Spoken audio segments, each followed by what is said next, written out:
about the NFL, but it's obvious that progress and diversity has come to the quarterback position. The winners, Jalen Hurts of Philadelphia, Cleveland's Deshaun Watson, Lamar Jackson of Baltimore, Dak Prescott of Dallas, Jordan Love of Green Bay, and Desmond Ridder of Atlanta. The NBA Board of Governors are expected to approve a new rule that punishes teams for resting players for national TV games. Teams will also be fined for allowing multiple All-Stars to sit out a game if they're not injured. Fines could get as high as $1 million. Hope the Clippers get this memo. No debates, no speculation, just the info you need. That's your KBLA Sports Minute. I'm Ray Richardson on KBLA Talk 1580. KBLA Talk 1580 is dedicated to empowering our communities by providing progressive talk radio for our audience. We strive to be an intersectional voice for the voiceless. As a Black-owned and operated station, we are committed to highlighting diverse perspectives and creating safe spaces for meaningful dialogue. We believe that everyone has something unique to bring to these political, economic, social, and cultural conversations, and we don't shy away from the hard conversations about current events. We endeavor to be a beacon of hope and understanding, while boldly challenging listeners to think more deeply about difficult topics that impact us all.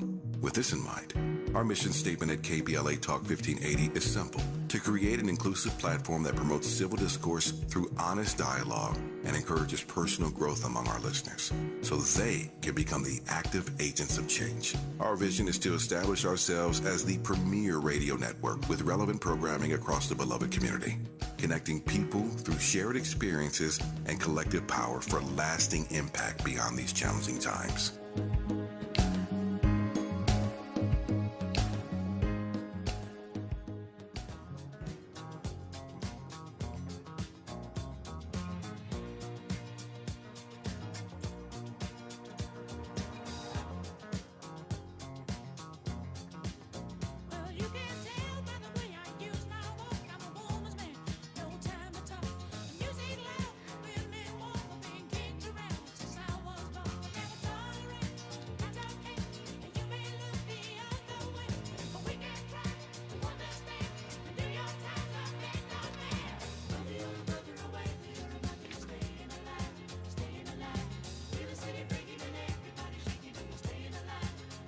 I'm Tavis, Smiley. I'm delighted to have you tuned into our program today. We are in our second hour. First hour was Fire with Connie Rice talking all kinds of political news today. There's a lot of it.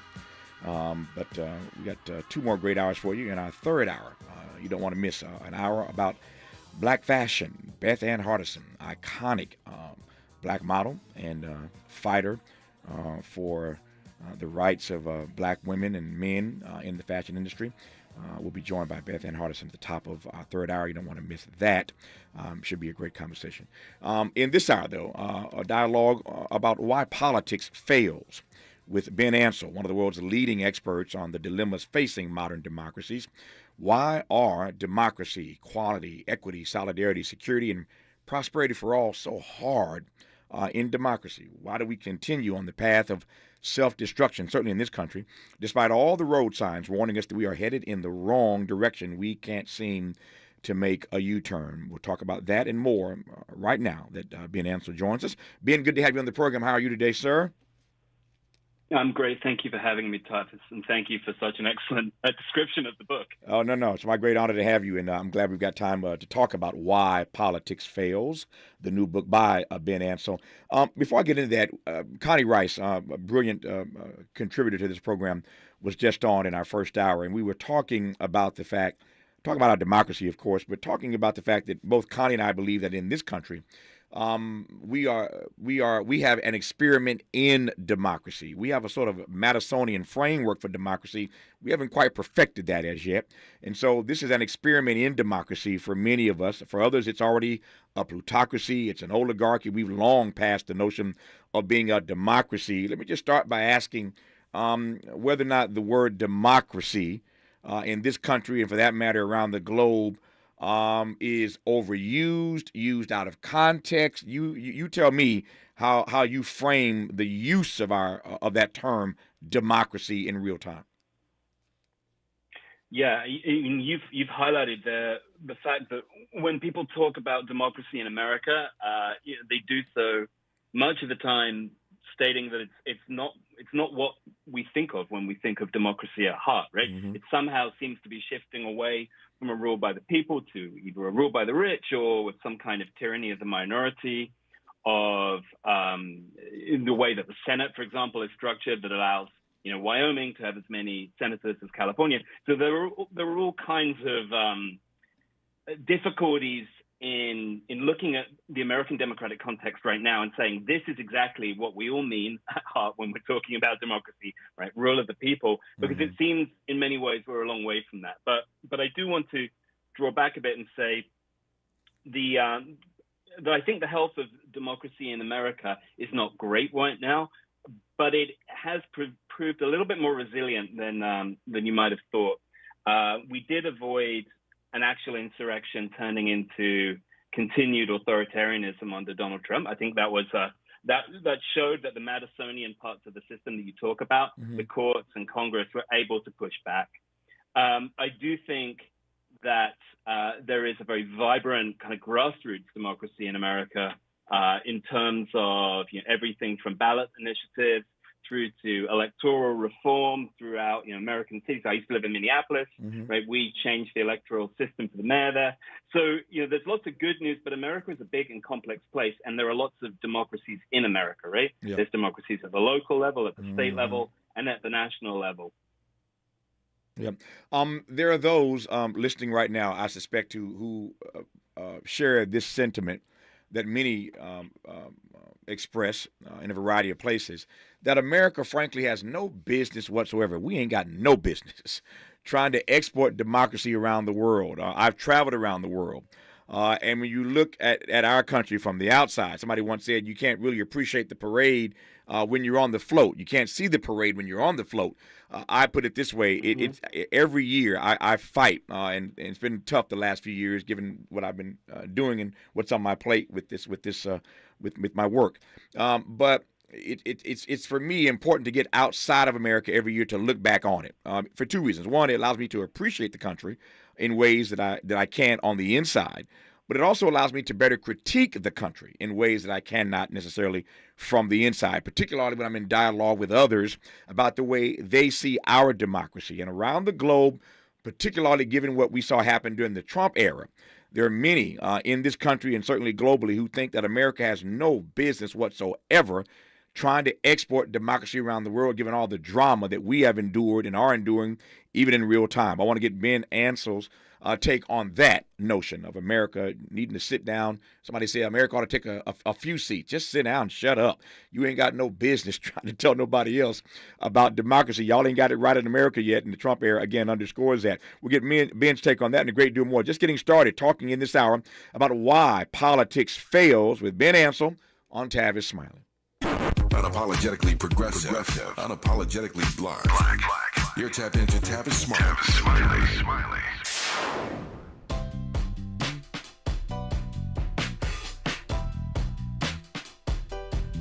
Escalade IQ.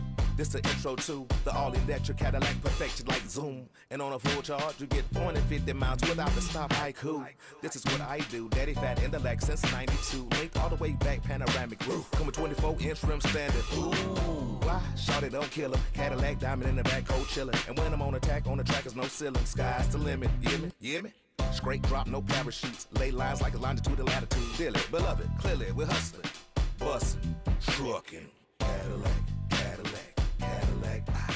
For more on the Escalade IQ, visit Cadillac.com. Available late 2024. GM estimate 450-mile range on a full charge based on development testing and/or analytical projection consistent with the CHA 1634 revision 2017 MCT. Range subject to change prior to production. Annual rates may vary based on service factors, including ambience temperature, terrain, battery age, and condition loading, and how you use and maintain your vehicle.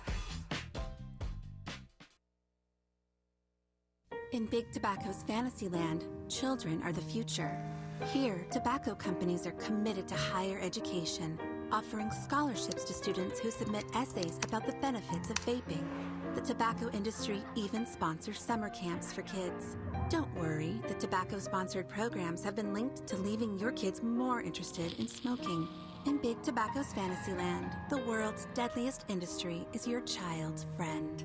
See reality at undo.org. As we go a little something like this. Hey, it is me, D.L. Hughley, and I am thrilled to be heard weekdays in my hometown on KBLA Talk 1580. So check out the D.L. Hughley Afternoon Show weekdays from 2 to 4 p.m. exclusively on KBLA Talk 1580. We got a whole lot to talk about, let me tell you. That's for the real.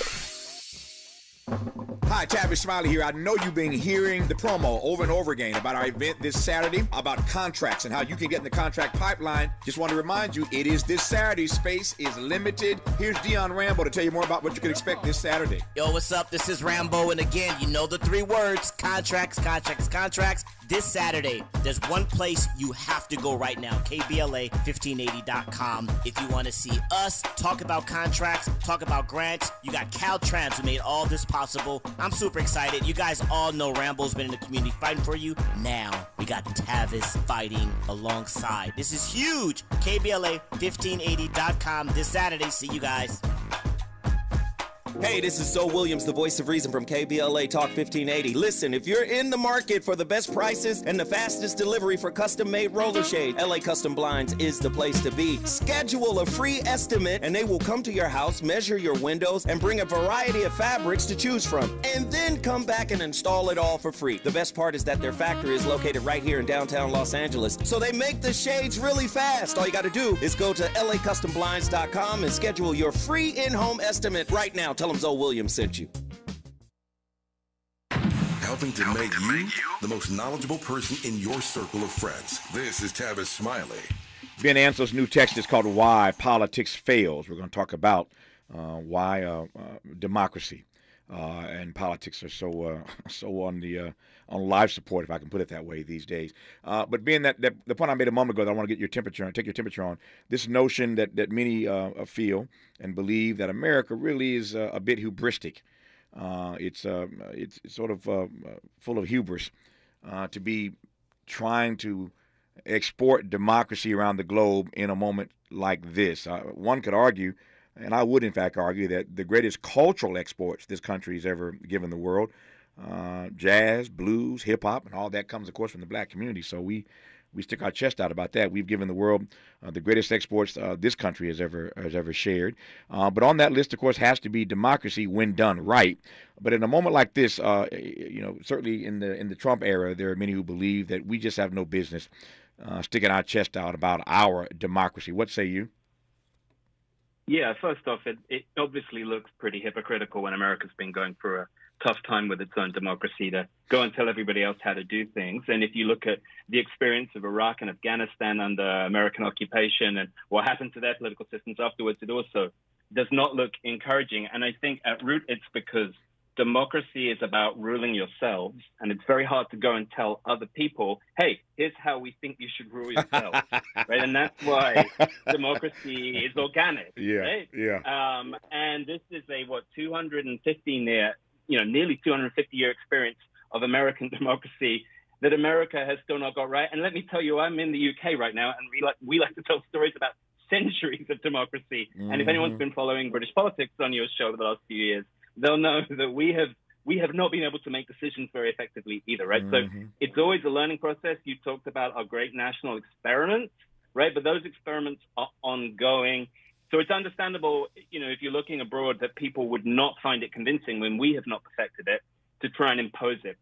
I want to say one thing, though, which is that America did have 2 great moments of imposing democracy abroad, and maybe that's what makes us think that it can be done again, and that's Germany and Japan after the Second World War. Mm-hmm. Right? So those are very stable democratic systems today. They were both occupied by the Americans, and good choices were made. Unfortunately, since that point, it's very hard to think of getting it right again, right? So maybe we got lucky that time. Maybe there was something else in Germany and Japan that made it possible.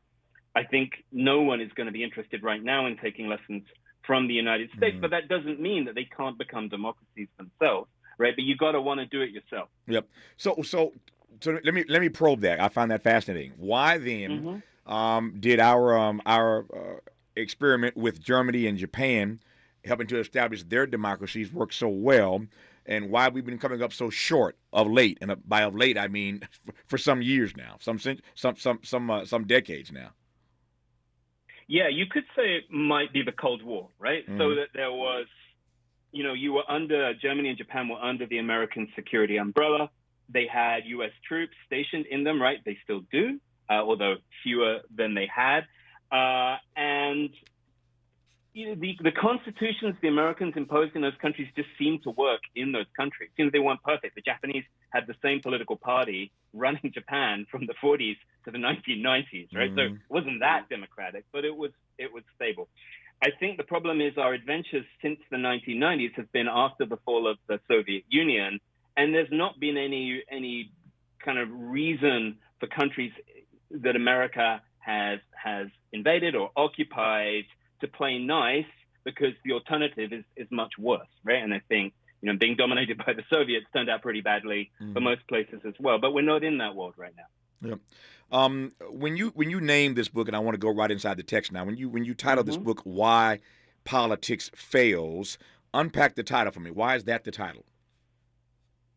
It's the title because my publishers are much smarter people than me, and they immediately thought, "Hey, this is what you're writing about."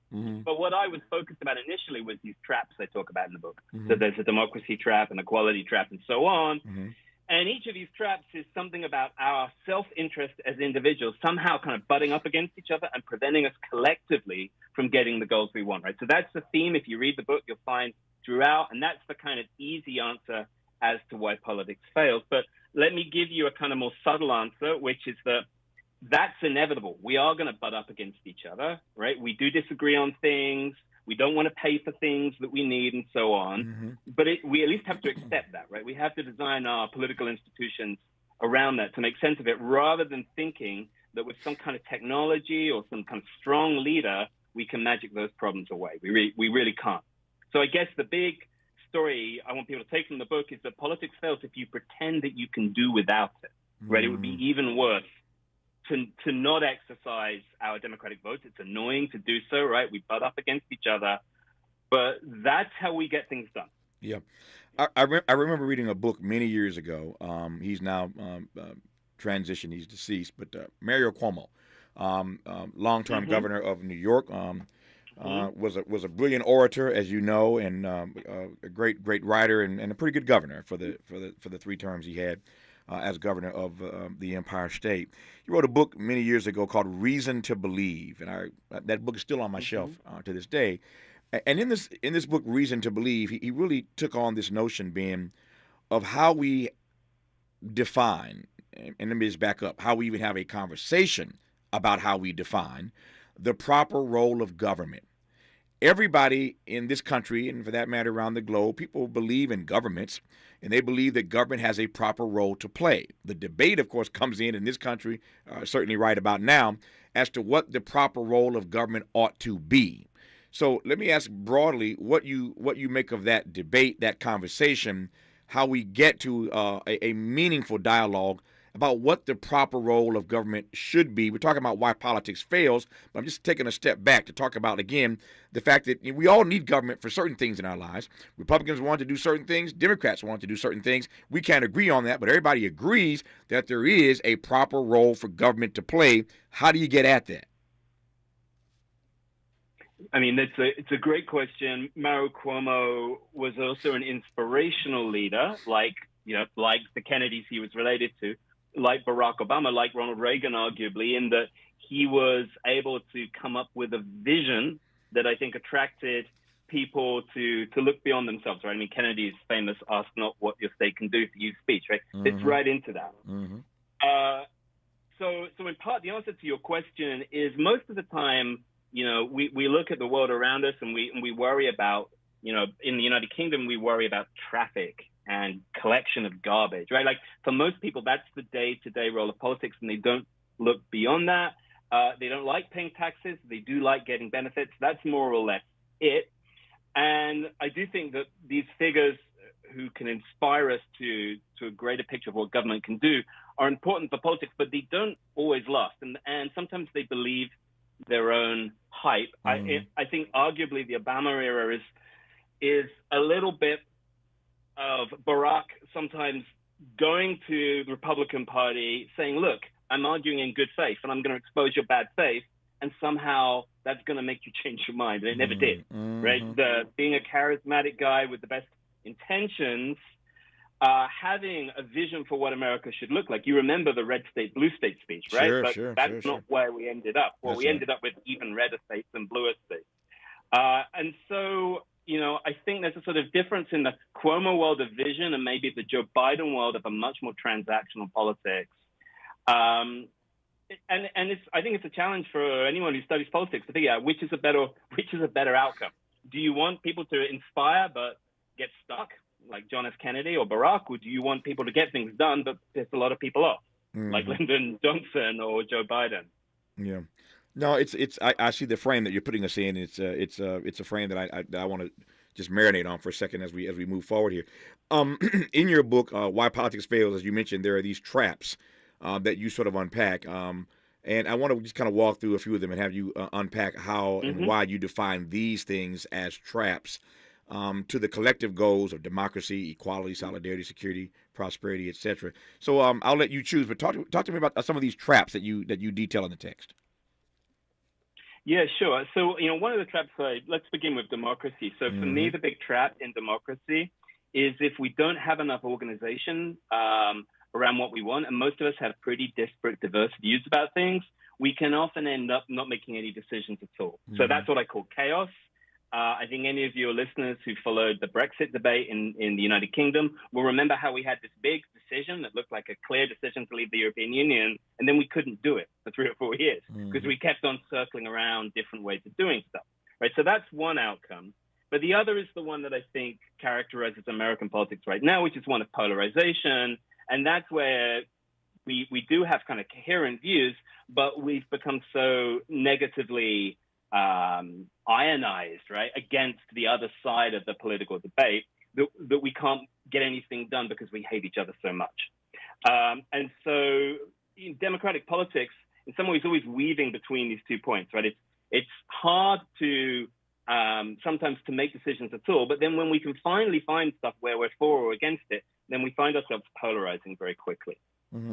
Is there anything in your mind to be done about the polarization? I mean, it's one of those topics that everybody discusses. There's great conversation always about how polarized our politics are, and yet nobody seems to have a solution. I'm not sure I do either, but to your mind, anything to be done about the polarization, which again is one of these traps that you talk about in the text? Yeah, so one way to think about why we have polarization in America is because sometimes we have too much democracy. So think about primaries. Primaries are great moments of democracy where you really get a say as to who should lead your political party. But the group of people who go to primaries tends to be much more partisan than the average person. And so then we end up with leaders diverging. You know, in the States, I think it's really more with the Republican Party, but you can see it within the Democratic Party as well, right? So just increasing the amount of things we vote on, kind of like turning the volume knob up on democracy, isn't going to reduce polarization. Talking to each other might, but we're not doing a great job of that on social media, right? So if I exchange on Twitter or X or whatever it's called this week with somebody I disagree with, pretty quickly we end up screaming and shouting at each other in 256 characters. And so I don't think distancing people so they can't see each other and the interact through technology helps. It does mean that maybe getting people together in citizens' assemblies or, you know, frankly, encouraging people to volunteer and do things like, you know, serve on the PTA, right? I was a school governor with people from different political parties. That ultimately is how you get people to move past these disagreements and come up with some more novel ideas. The problem is it's a lot of work, right? This is what Oscar Wilde said about socialism. It takes up too many evenings, right? And politics can take up a lot of evenings. No, I hear that. Why Politics Fails is the name of the book by Ben Ansell. We're talking in this hour about some of the traps that get in the way, that keep politics from working for us as opposed to working against us. Just talk about democracy. Let's talk about equality, Ben. Yeah, absolutely. So actually, inequality, I spend a lot of time at the start of that chapter talking about this, what feels like a paradox, which is that billionaires in America are wealthier than they've ever been before, right? We have Jeff Bezos and Elon Musk in their own private space race, right? And the space race used to be between governments, not just really rich guys. But you may remember back in 2019 in the Democratic presidential primaries, Bernie Sanders and Elizabeth Warren both talked about a wealth tax on Americans with wealth over something like $10 million, right? So pretty rich people, and that was a total non-starter, right? So it didn't come up under Biden, and doesn't seem any real chance of that net wealth tax appearing anytime soon.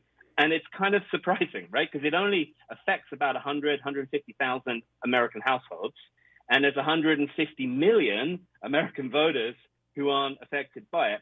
But we don't seem to be able to, take what seems like a Democratic slam dunk and turn that into an actual policy.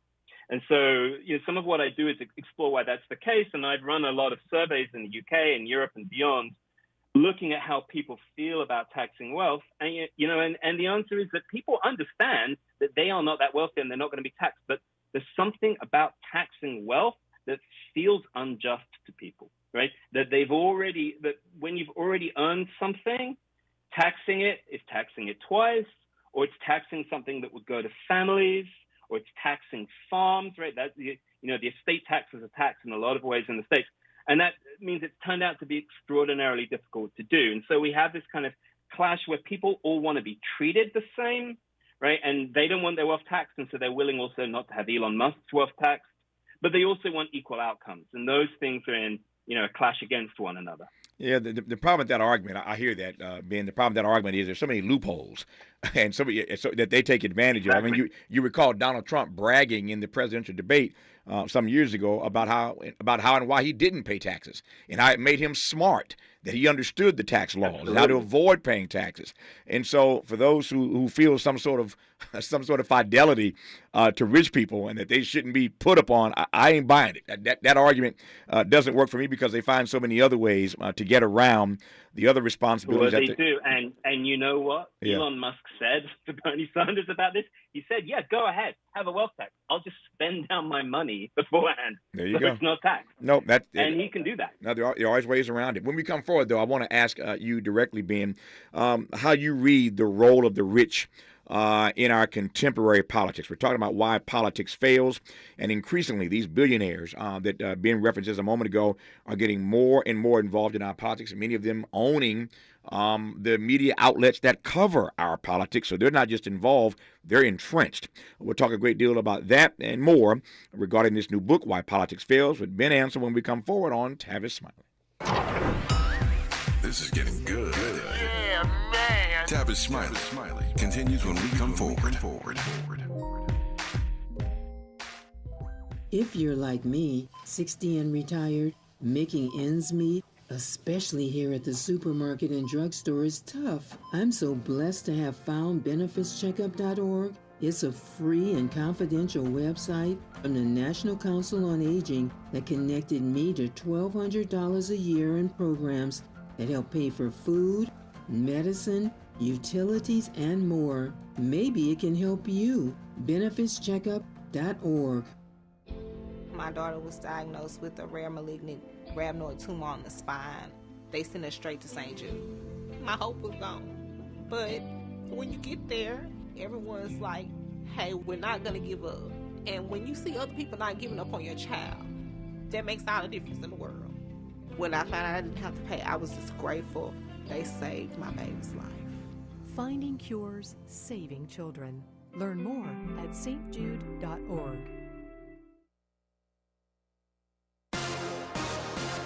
I'm Mike Moore. Here's the latest from the Black Information Network. In Massachusetts, a Cape Cod teenager who was accused of committing a racially motivated attack appeared in Barnstable Superior Court Monday. John Sheeran, who is white, is charged with felony attempted murder and assault with a dangerous weapon for allegedly attempting to drown a black teenager on July 19th. Sheeran's attorney told the court he didn't intend to murder his friend and blamed the incident on reckless teen behavior. Hurricane Lee could become a Category 4 storm later today. The slow-moving Lee is currently out in the Atlantic, bringing rip currents to Florida and the Caribbean, but forecasters say it's unlikely to hit the East Coast. New England remains on alert as there's a small chance the storm could impact the region over the weekend. And that's the latest. I'm Mike Moore from your 24/7 news source, the Black Information Network and BINnews.com. Seeing several tops and delays. A wreck in El Monte, troubles in West Covina and Willowbrook. That's a broken down vehicle on the 105 East, East 105 at Central. Onto the right shoulder might be affecting the off-ramp there. Linwood on the 105. It's a collision West 105 at Garfield towards the top of the on-ramp. Traveling that 10 right as you get towards Azusa. Eastbound 10 at Azusa Avenue, West Covina. Stalled vehicle towards the off-ramp here. And El Monte R10 East, East 10 just before Durfee Garvey is where we have a crash onto the right side. Stay over to the left. Warning. If you are 60 or older, RSV can be a dangerous respiratory virus. Not all dangers come with warning labels. Talk to your pharmacist or doctor about getting vaccinated against RSV today. Learn more at bewareofrsv.com. This message is brought to you by Pfizer. Score big on sleep and savings during Mattress Firm's best sale of the year. Save up to $700 on select Tempur-Pedic adjustable beds and get a $300 instant gift. Good towards pillows and more. This is the KBLA Sports Minute with Ray Richardson. I'm a bad man. Here's the most important statistic from week 1 of the NFL season.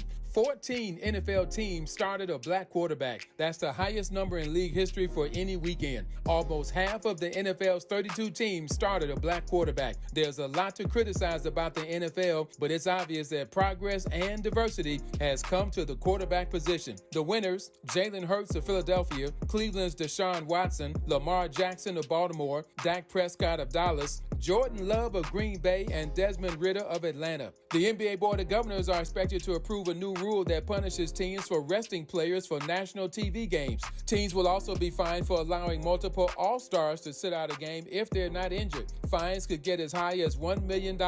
Hope the Clippers get this memo.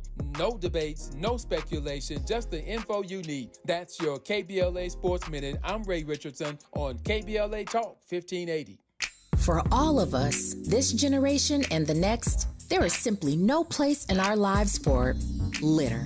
And yet, it's everywhere we look, and unfortunately, it does belong to all of us. So let's come together and create a litter-free, clean California once and for all. Remember to properly dispose of your trash and recycling. Secure truckloads with tarps to keep debris from flying out. Clean out your car when you're at the gas station. Take pride in your community by organizing a cleanup event or join a cleanup event near you. Zero litter is the goal. Join us at cleanca.com. That's cleanca.com. Let's do it together. Brought to you by Caltrans. cleanca.com.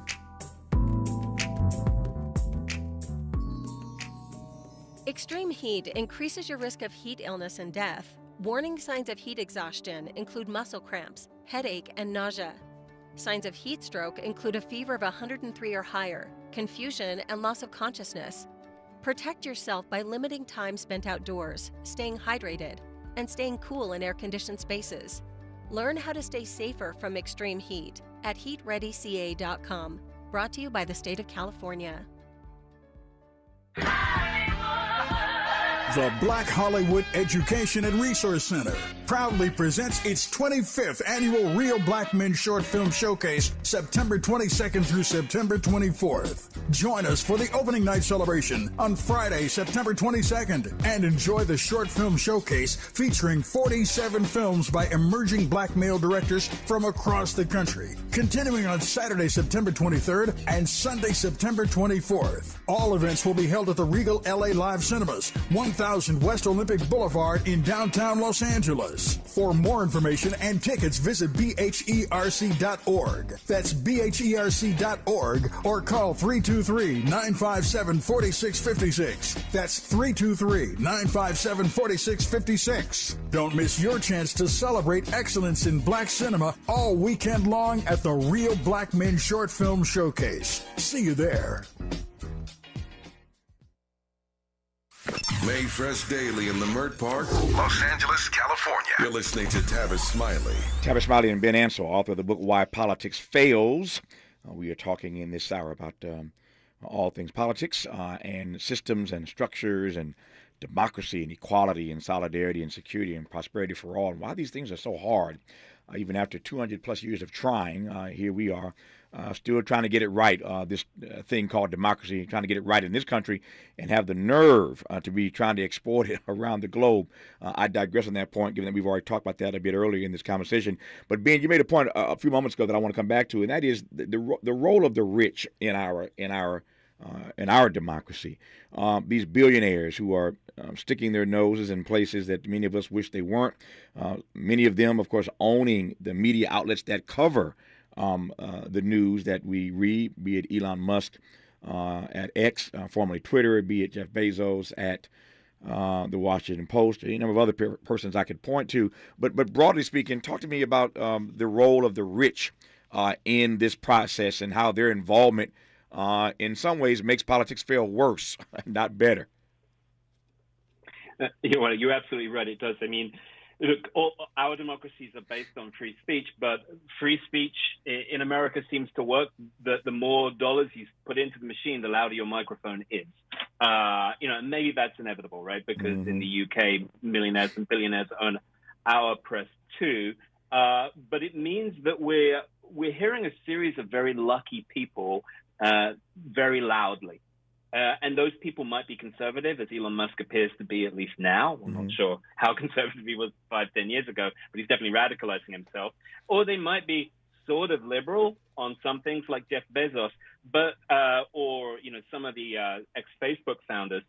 But either way, these extremely rich people, whether they're liberal or conservative on social issues, are almost always very fiscally conservative, right? So we might have this kind of liberal press, conservative press fighting out about so-called woke issues and culture war issues.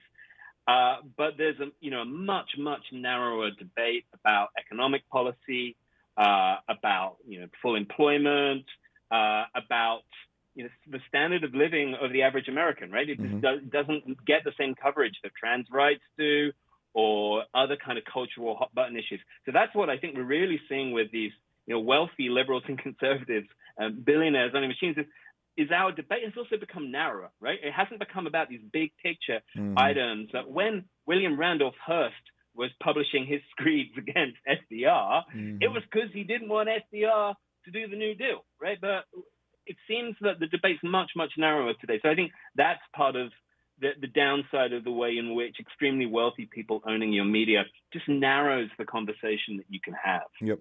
We're talking about why politics fails. Let me throw a couple of issues at you directly, specific issues that I want to get you to sound off on vis-a-vis this notion of why our politics continue to fail us. Here's issue number one. We've known for a long time now what needs to be done to save the world from climate disaster. We see the evidence everywhere. And yet we continue down this particular path of self-destruction. Here is a perfect example of politics failing us. Talk to me, Ben Ansell. Yeah, I mean, this is what I start and I end the book with, because I start the book with a New York Times article written 75 years ago, talking about global warming and talking about the likely increase in temperatures, right? So we've known this for a long time. The science has got clearer over the years, but our ability to act on it doesn't seem to have improved a huge amount. Now, I don't want to be too pessimistic, because in some ways, net zero policies have appeared on the agenda in ways in the last decade that maybe they might not have done under different leaders, right? So even under the Conservatives in the UK, these kind of Green New Deal issues in the States and Europe, okay, that's great. But ultimately, we are not slowing down rapidly the growth in temperatures. And in part, that's because it's now increasingly hard to do, because it will cost people money.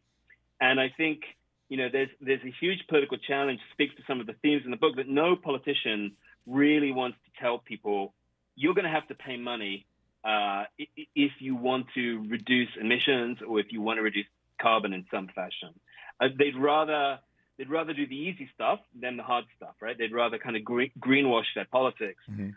We just had an issue in the United Kingdom where the mayor of London, Sadiq Khan, he expanded the zone in which emission-producing vehicles had to pay money. And the party that he's a member of, the Labour Party, lost the local election based entirely on this issue that completely freaked out the party, right? This is a pretty small issue. It's like a $15 a day thing that 10% of cars would pay. That scared them off, right? So I think we're at this really important moment right now. politicians are going to have to be brave. They are going to have to maybe give with one hand while they take with another. That's something, by the way, that the Canadians have done. They've had carbon taxes where they've paid back people, kind of like the Alaska oil money, except that you're getting it for reducing oil, not for producing. Ben Ansell is one of the world's leading experts on the dilemmas facing modern democracies. His new text is called Why Politics Fails, hence our wanting to be in dialogue with him in this hour. Not many people have studied democracies around the globe in the way that Ben has, and I appreciate the opportunity to speak to him. So that's climate disaster. Another issue that I want to point to right quick, on which we all have to agree that our politics continue to fail us. The United States, as you well know, is the richest nation in the history of the world. The immense wealth in this so-called democracy should make poverty a historical curiosity. And yet poverty and income inequality and economic mobility or immobility, as we discussed with Connie Rice in our first hour, are as real as rain. Indeed, there's data out today that we discussed earlier in this program that the poverty rate has increased for the first time in this country since 2010. The poverty rate in this country rose 4.6 percentage points in 2022. So here again, we are headed in the wrong direction in the richest nation in the history of the world. And that increase, by the way, Ben, is due directly to the fact that Republicans did not want to extend or enhance the child tax credit. Exactly. That's you know this stuff well. So here we are now, because they didn't want to care and take care of our precious babies. The poverty rate is once again on the rise in this country. I repeat, in the richest nation in the history of the world. Once again, our politics fail us, Ben. Yeah, I think this is something. I lived in the States between 2000 and 2013. So I was in the States for the desperate attempts to expand CHIP and then Obamacare, right? And so I grew up in the United Kingdom. So I think anybody from Europe who comes to America and sees the state of the American healthcare system and the, frankly, destruction that, health-related bankruptcies can lead to in people's lives, it's just crazy, right? And, the story of poverty, there's a lot of things going on, right? Some of it is government not providing support to people. Some of it is people not being able to find jobs. I think a lot of it in the American context is about the weakness of labor unions and, the kind of systematic legal attacks on labor unions, particularly in right-to-work states over the years, right? So there are lots of parts to this, but I think broadly, you have the problem in the American context that one political party just doesn't care, right? And from a European perspective, that's just surprising because the Conservative Party in the United Kingdom, it does tend to cut programs. It is associated oftentimes with higher child poverty. That's been true in recent years, but it doesn't kind of deep six and take away these programs that people depend on to quite the degree that the Republican Party is interested itself in. Is it race? I think in part it must be a story about sort of racial animus driving a distaste for spending on welfare. I mean, political scientists have been studying this for 30 or 40 years, and welfare payments are absolutely the most racialized thing in American politics. But I think, even beyond the kind of central role of race in American political and economic life, I think there's a broader kind of anti-labor and anti-public spending set of ideologies that are very, very hard to get over. As I mentioned, Ben Ansell is one of the world's leading experts on the dilemmas facing modern democracies. That is, it seems to me that the vast majority of people in this country and around the globe want to live in societies with democratic values, and yet we are living in a moment in Africa and elsewhere where democracy is receding. Why is democracy receding if we all want to live in a society with democratic values? Where's the rub? Our guest is Ben Ansell. You're listening to Tavis Smiley. More of Tavis Smiley when we come forward. What is dedication? My biggest fear in the middle of my addiction was that my kids wouldn't have a father. And I started thinking, you know what? This isn't my story. I definitely had to become a better man to be a better father. It's important to me that my kids are empowered and truly believe that if they can think it, they can do it. That's dedication. Visit fatherhood.gov to hear more. Brought to you by the U.S. Department of Health and Human Services and the Ad Council. Joey from Vermont, a farmer trying to get through the winter.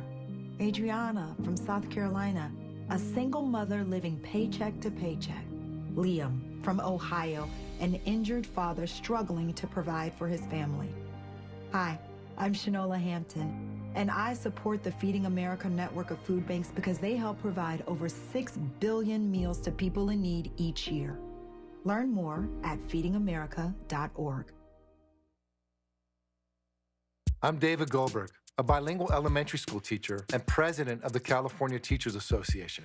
As we start a new school year, there's something new happening in California's public schools. They're called community schools, where families, students, educators, and communities are making decisions as one. As a parent, I feel like we're really valued as partners in the education system. Community schools are bridging the systems of academics with the community. The curriculum is designed around the students and their academic needs. I know community schools are working. We see it in parent involvement. We see it in student academics. We saw double-digit gains in math, English, and reading scores. It's a more innovative, holistic approach to educating students. I really feel like this is the first time that we're really seeing a system change in our school. It's innovative, fresh, and they're already working. We invite you to learn more about community schools as we come together to reimagine public education here in California. And that's why CTA brought you this message. You're listening to K-Drip, where we play all the best classic water-wasting hits like watering your lawn during the hottest time of the day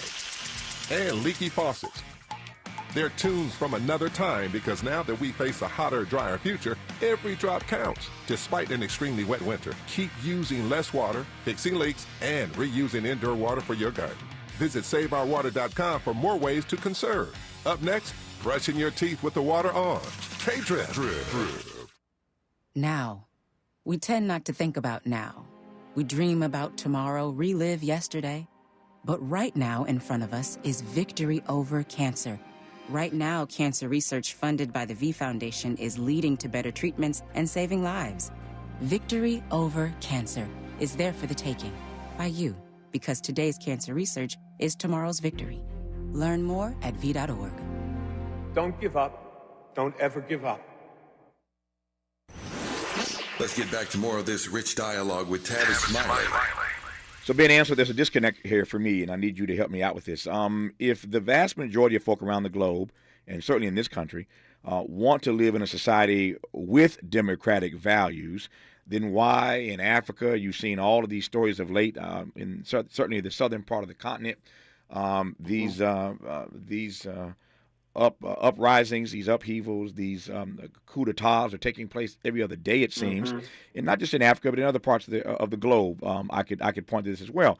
So if we say we want to live in spaces with democratic values, why around the globe is democracy receding?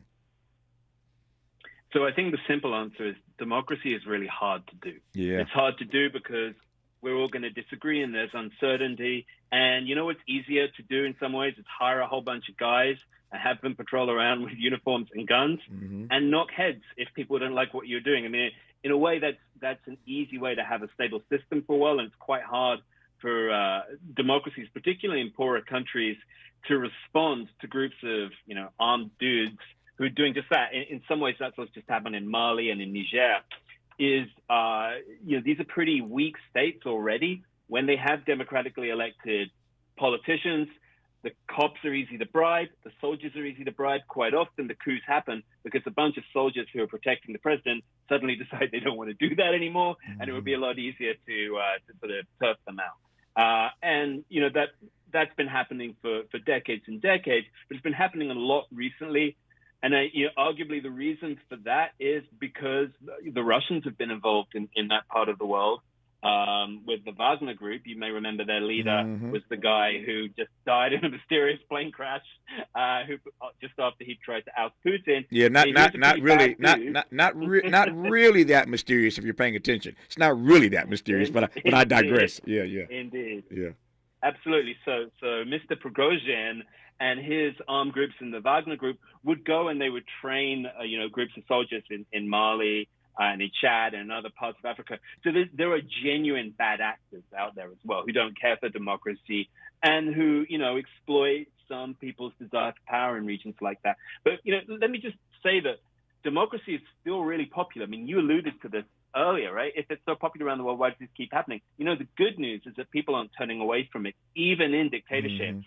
You find that the idea of ruling yourself is still really popular, even though people obviously acknowledge that may not be what's happening.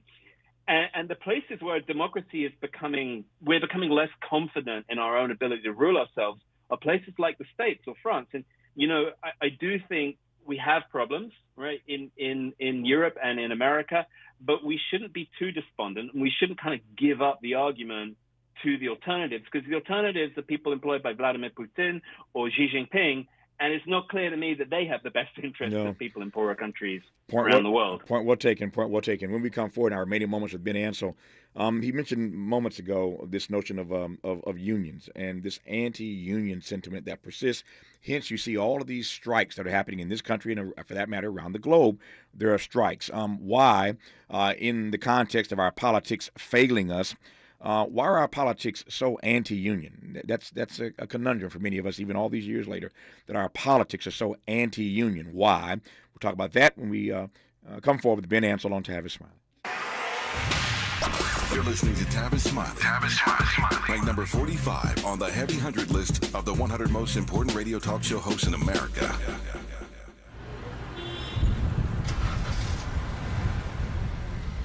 What's up, party people? It's your favorite MC's favorite rapper, MC Light here. And we're celebrating 50 years of hip-hop, authentically powered by Cadillac. And we're going to take it way back to where it started. It was only fitting that hip-hop began with teenagers at a back-to-school jam in the rec room of a South Bronx apartment complex by an 18-year-old brother. By the way, I'm also sure he had a Cadillac parked outside. He noticed the energy on the dance floor when he switched between two turntables, extending the beats, repeating the breaks, and never losing the rhythms. And that was the birth of hip-hop. And from that moment, it took off. For more on how Cadillac is celebrating hip-hop's 50th, visit Cadillac.com/audacity. Some people won't give you the real talk on drugs, but it's time we know the facts. Fentanyl is killing people. It's a powerful opioid, often made illegally and commonly mixed with illicit drugs. It can even be pressed into counterfeit pills that resemble prescription medications. Just 2 milligrams, about the size of a few grains of sand, can potentially be lethal. This isn't an ad to scare you, but it is an ad to make you think twice. Get the facts. Go to realdealonfentanyl.com. This message is brought to you by the Ad Council. Joey from Vermont, a farmer trying to get through the winter. Adriana from South Carolina, a single mother living paycheck to paycheck. Liam from Ohio, an injured father struggling to provide for his family. Hi, I'm Shanola Hampton, and I support the Feeding America network of food banks because they help provide over 6 billion meals to people in need each year. Learn more at feedingamerica.org. Meet Bruce. Hey there. He's a busy soccer dad who's trying hard to learn the game. Go for the end zone. Whoops. Luckily, other things come easy, like banking with Chase. On a tip from his banker, he set up AutoSave in the Chase mobile app. So what are you saving for, Bruce? Father-daughter soccer camp. Smart bankers, convenient tools, one bank with the power of both. Visit chase.com/checking. Chase, make more of what's yours. AutoSave requires a Chase checking and savings account. Chase mobile app is available for select mobile devices. Message and data rates may apply. J.P. Morgan Chase Bank, N.A. member FDIC. Sounds different, huh? This is Tavis Smiley. We talked earlier in this hour, Ben Ansell, about a number of ways in which our politics fail us. The name of Ben's book is called Why Politics Fails. We talked about the climate disaster. We talked about poverty and income inequality and economic immobility. We talked about democratic values. And one of those values, it seems to me, on which we are still struggling, is the values that unions bring to this country and other societies around the globe. So in the context of why our politics fail us, why are we still so anti-union? Not necessarily in our political discourse, but in the way we move politically when it comes to public policy. Yeah, that's right. So in some ways, it's not surprising that people might be anti-labor unions because when unions strike, it's inconvenient. And there's something potentially about, in right-to-work states where people can work in an industry without joining a union, that seems fairer and more voluntary to people. But of course, it totally undermines what the union can do. So for unions to be successful and for people to understand why unions are helpful rather than just causing them grief through strikes or somehow restricting people, they have to see them in action, right? And I think what happened in America since the 30s is this just long decline in people knowing a union member, in being a union member, in seeing unions get things for their employees. And I just think what's so invigorating about the last few years is we've seen big successes in the least likely places, right? In Starbucks and Amazon, right? In the LA hotel workers strike, right? Over the last few weeks, getting Leo Messi to shift hotel and things like that, right? Mm-hmm. So it does seem like there's a cultural shift.